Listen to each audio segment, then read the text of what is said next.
It was 1 year ago today that the first cases of COVID-19 were reported in Montgomery County and in the state of Maryland. That day, the governor declared a state of emergency, and the state of emergency continues today. COVID has shaken up everything in our lives, everything. We have lost too many of our residents to this virus. It has taken its greatest toll on our elderly population and our communities of color. And the pain of these losses has had a far wider impact in our communities, and in particular, on the families and the friends of those who have died. In the last 12 months, almost 1,400 county residents have lost their lives. And during this time, more than 60,000 county residents have contracted COVID-19, and those numbers continue to rise. And for many who do get sick, the effects continue to linger, even after they've recovered from the virus itself. The human toll of this disease has been front and center in our minds as we've worked to steer the county in a way that minimizes the toll the virus takes in the community. The steps we have taken to protect public health have been hard on all of us. It has been difficult for our businesses, for our nonprofits, our educators, our children, and their parents. These restrictions have been painful, but were necessary to save lives. Every decision that opened things up to allow more interactions between people also provided more routes for the virus to spread.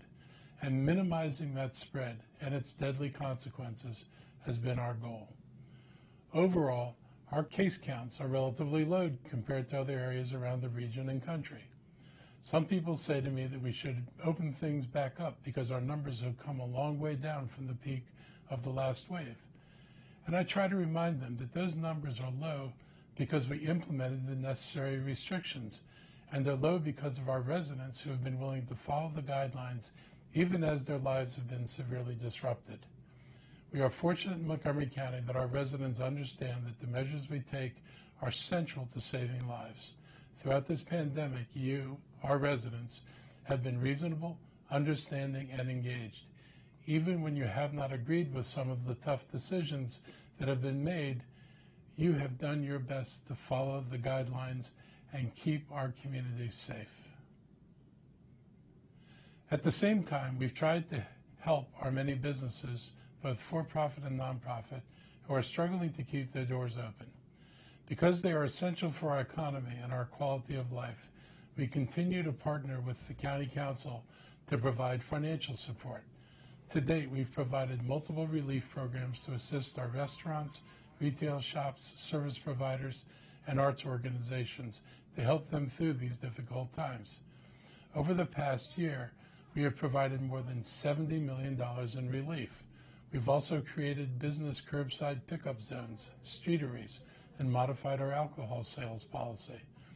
The county is providing more than $50 million in rental relief assistance for families that are not working or have lost income due to COVID. We've supported child care providers, expanded Wi-Fi into more public spaces, and created more outdoor safe spaces for residents. We continue to do as much as possible to stabilize working families who are already in need. But the need is much greater than the county can provide alone. We continue to work with our state and federal representatives and are very much appreciative of their work and what has been provided to us to date. Their help is imperative to ensuring that we are able to recover from the pandemic and rebuild our economy. Our businesses and hard-hit residents need an economic stimulus in order to avoid more business closures and evictions. COVID has demanded that all of us change the way we do things. We have learned to work remotely, reinvent our businesses, deliver services differently, celebrate graduations, birthdays, and other special occasions in ways we had not considered before. And we've learned to work together against a common enemy and toward a common goal. I also want to highlight the generosity of spirit demonstrated by so many county residents. Many of you have used your creativity and compassion to help us through these difficult times. Some have made masks at home and at your companies. Others have donated personal protective equipment for our first responders. Our faith-based community, social service organizations, and community groups have been helping families in need by hosting food banks and grab-and-go pickup spots all over the county. we have provided over 14,000 tons of food through the Montgomery County Food Council to help families disproportionately affected by COVID-19. I especially want to thank our many nonprofit partners who have extended our reach and provided the services that went beyond what government by itself could do. We have come a long way since we learned of our first COVID case on March 5th, 2020. It seems like such a long time ago.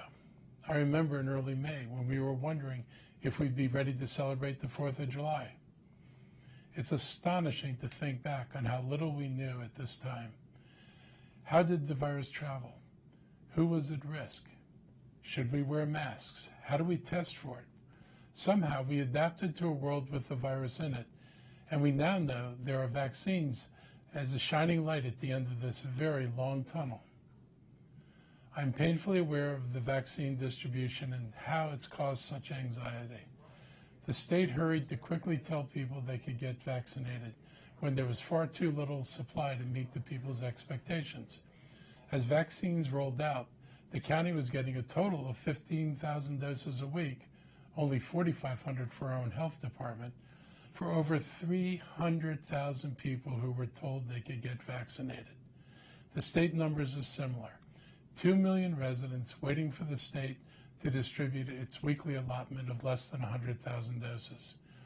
It has been overwhelming, and the appointment systems have failed and have led to mass confusion and frustration. The vaccines are our ticket to returning to our lives with more contact and interaction, and more vaccines are on the way. But there are not yet enough vaccines being produced to meet all of the demand. Vaccines are available at the county health department, at hospitals, pharmacies, and mass vaccination sites, but there is still a limited supply. For now, patience is required. We will have enough vaccines, but it will take some time. We are following federal guidelines on how to prioritize the doses, and I'm happy to report that this week everyone 75 and older who pre-registered with the county has received an invitation to schedule an appointment.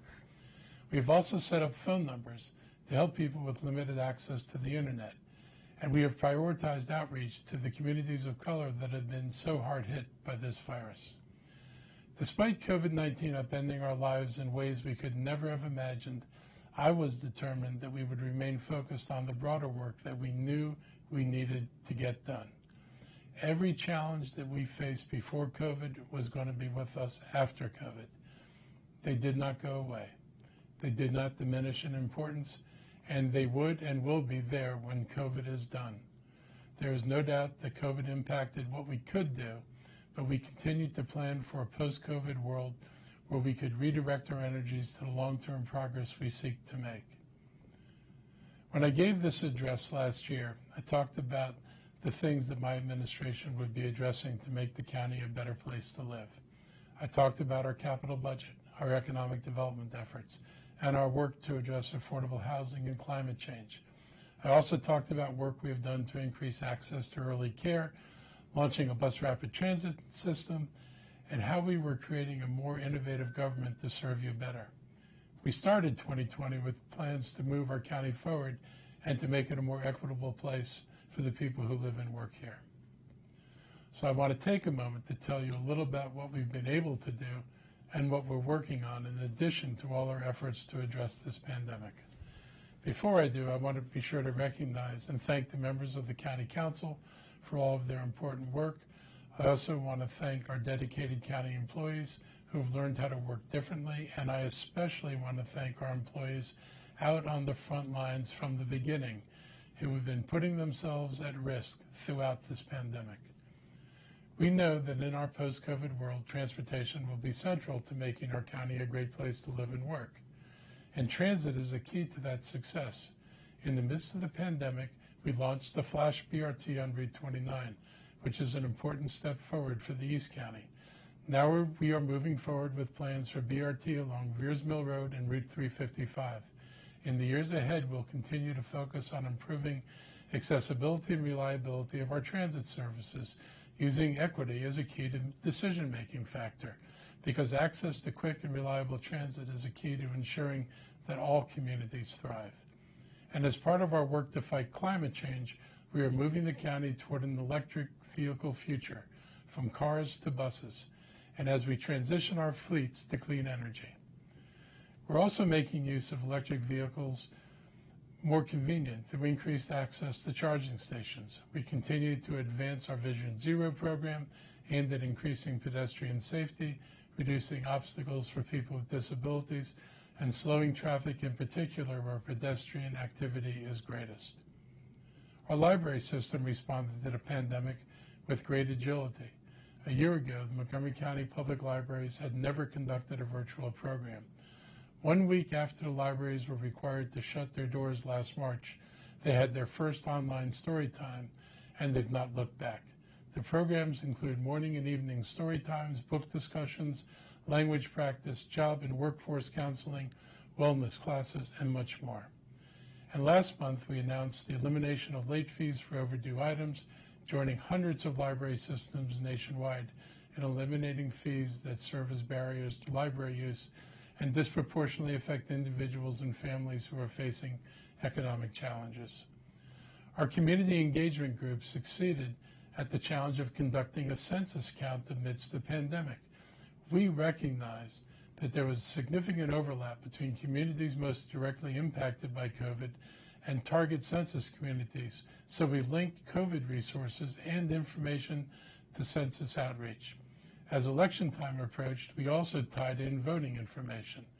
The census translates into money from federal and state sources that is tied to our population.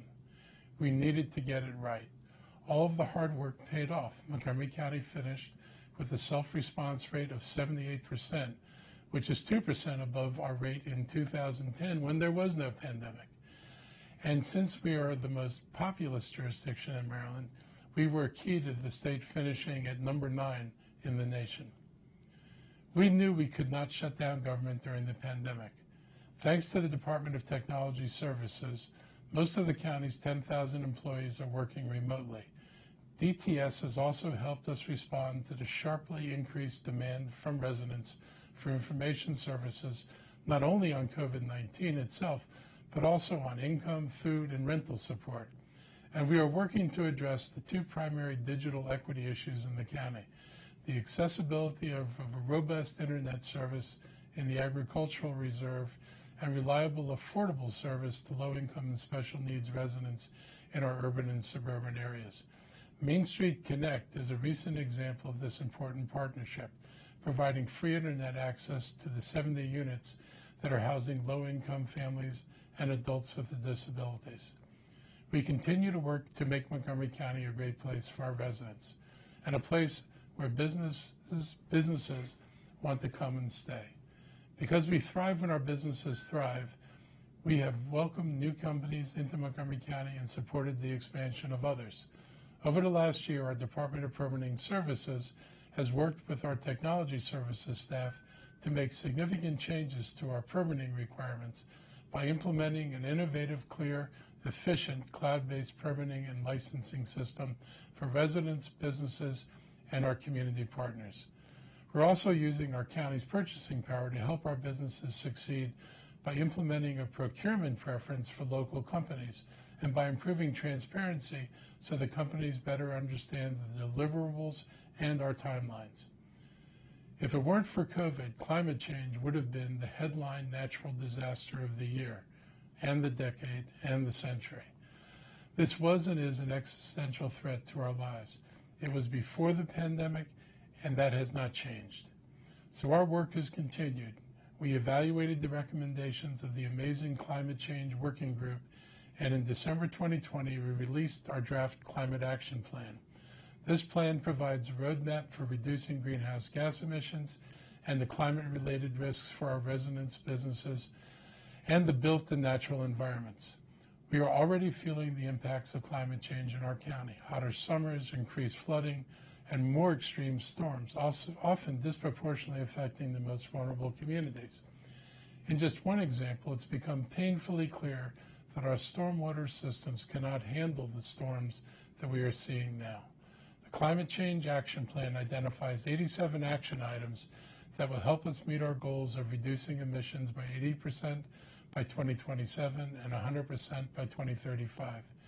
The recommendations reflect a future reimagined, one in which our buildings, transportation systems, government processes, consumption patterns, and community engagement efforts are all realigned to meet our generation's greatest challenge. We are already taking concrete steps to get us moving towards our goal. Not all the answers are there, but key technologies are driving changes in energy use and consumption that will likely create more viable solutions at better costs in the not-too-distant future. The Climate Action Plan is a living document meant to evolve as new tools become available. It is a plan based on the best of what we know today, with an eye on what we will discover tomorrow. As we prepare to address climate change and a post-pandemic world, our Department of General Services is leading efforts to reshape the county's real estate portfolio through both the reduced need for office space because of teleworking and by implementing net zero design standards for the county's new buildings and renovations for existing buildings. These initiatives will save both money and conserve county resources. An example is the recently completed Wheaton Library and Rec Center, certified as LEED Gold for its energy efficiency and use of recycled and locally sourced materials. We are also installing photovoltaic panels at the county sites and pursuing innovative environmental design concepts such as the use of solar glass. Microgrids have also been constructed at the Public Safety Headquarters and the Clarksburg Correctional Facility. Later this year, construction will begin on another microgrid at the Brookfield Bus Maintenance Facility, which will also serve as a charging station for the county's growing fleet of electric buses. During 2021, we will begin installing solar panels on a closed landfill, providing less costly clean energy for lower-income households. We are also exploring the feasibility of commingling agriculture with solar arrays, addressing the pressing need to move forward renewable energy sources while we also recognize food security issues. And I proposed, and the Council passed, legislation banning plastic straws and non-recyclable plastic containers. We are also continuing our work to provide affordable housing. We are committed to using publicly owned land to produce housing affordable to low-income households. We've signed an agreement on the first project, which develops and will develop and provide deeply affordable rents and give some opportunities for home ownership, which is an important path to building wealth and stability. And through a variety of strategies, the county has produced and/or helped preserve more than 6,000 affordable housing units. We know that tens of thousands of affordable rental units have been lost, and more than 10,000 more are expected to be lost over the next decade. That is why we are developing a no net loss strategy to preserve or replace affordable rental units that would be lost in the redevelopment process. We have also begun and continue our work to reimagine public safety so that all communities feel protected and safe. For years, every social problem has been dropped on the police to handle, when more appropriate responses should be provided by our human service agencies, and that is the path we will build going forward. We have had tremendous community work and input on this initiative that will help deliver services in a more equitable manner. And all of our efforts, from providing testing and vaccines to transportation, to climate change mitigation, to affordable housing, to child care, to public safety and more, are viewed through a racial equity lens and a social justice lens. We are considered a progressive community, but even here, racial disparities in education, health, employment, home ownership, equal opportunity remain all too present. This is a deep social issue, one that is rooted in society's inability to deal with the legacy of slavery in this country and its continuing impacts on our society, not just our county. Our new Office of Racial Equity is tasked with working with our county government and our residents too. As Dr. King said, bend the arc of history toward justice. As I hope you can see, despite the enormous challenges of this past year, we have managed to achieve some important milestones and successes. The state of our county is strong because of you. We have been able to adjust to the challenges that COVID has created and move forward on important policies and programs for Montgomery County.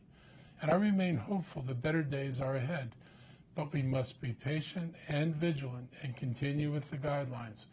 We will get to a point when we can spend some time with our friends, families, and coworkers and not worry about contracting the virus. And everyone will get vaccinated. In fact, with the recent increase in production and approval of a third vaccine, that will come faster than we thought. The challenges have been enormous, but please be assured that we are continuing to work every day to make sure we are doing what needs to be done.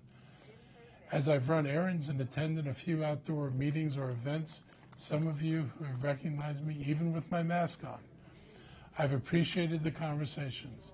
I miss interacting with people of this great county, but I'm optimistic that if we stick together and continue to mask up, keep our distance, and get tested as we wait for more vaccines, we can win this battle. These steps will keep us safe as we continue to move our county forward. I want to thank you for joining me today as I shared with you my thoughts on the state of our county. A year ago, I doubt that any of us could have imagined the unprecedented challenges we would face from COVID-19, challenges that required us to reimagine almost everything we do. Thanks to your extraordinary response, our county has proven resilient, responding to the present, and ready for what the future will bring. Thank you all, and my best to you and your families.